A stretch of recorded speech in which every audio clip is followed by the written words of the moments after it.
दिने शिल्प समृद्ध जिला भावे परिचित थिला हेले एबे शिल्प विहीन होई पड़िछि।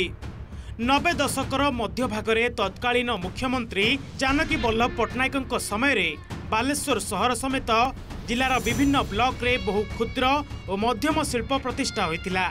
सेही समय रे Birla tyres, Emami papers mills, इस्पात आलेज प्रतिष्ठा होई पारिथिला।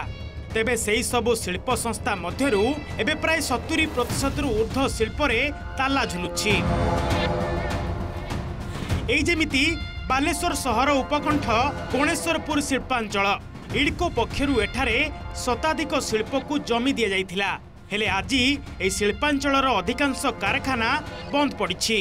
केउंठी परिचालनागत त्रुटि तो आउ केउंठी राजनैतिक हस्तक्षेप पई बंद पड़िछि शिल्पानुष्ठान, जार परिणाम भोगुछंती श्रमिक। इंडस्ट्री एमतिया नेता पॉलिटिक्स करी बंद हो जाउछि। बंद हो सारा पर लोक हईराण जो कम करते परिवार हईराण पुणी जदि चलता जिनस लोक उपकृत होते आम लोकाल लोक ये पाख लोक उपकृत होते। पल्लारे माने डायरेक्ट इनडायरेक्ट 1500 एम्प्लॉय काम करते जेहेतु मालिक ठीक मत परिचालित कलेनी यूनियन बाजी भी किसी है तेणु प्लांट बंद हो गला।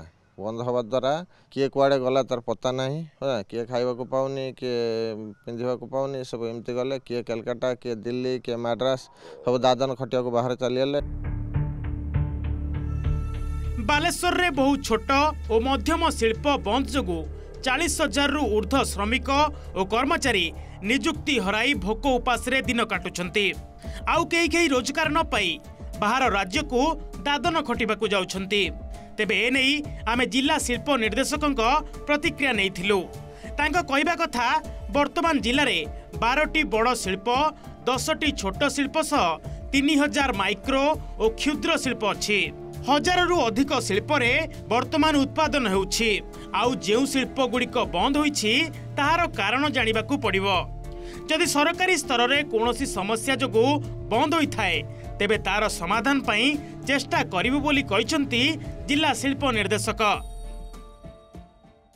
हमर बालेश्वर जिले रे 12टी लार्ज इंडस्ट्री अछि, 10टा हमर मीडियम इंडस्ट्री अछि एवं हमर जो माइक्रो और स्मॉल इंडस्ट्रीज एटा पाखापाखी 3000 ऊर्ध्व यूनिट रही। से 1000 ऊर्ध्व हमर प्रोडक्शन सर्टिफिकेट रजिस्ट्रेशन अछि। जो यूनिट गुड़ा बंद होती से माने कौन पे बंद होती कारण कौन, जदि कारण किसी आम ऑफिस कौन प्रोब्लेम थाए सेटा हमें सॉल्व करने चेष्टा करूँ। बालेश्वर कैमेरा पर्सन अविनाश ठाकुर चंद्रकांत और प्रकाश महांती रिपोर्ट OTV।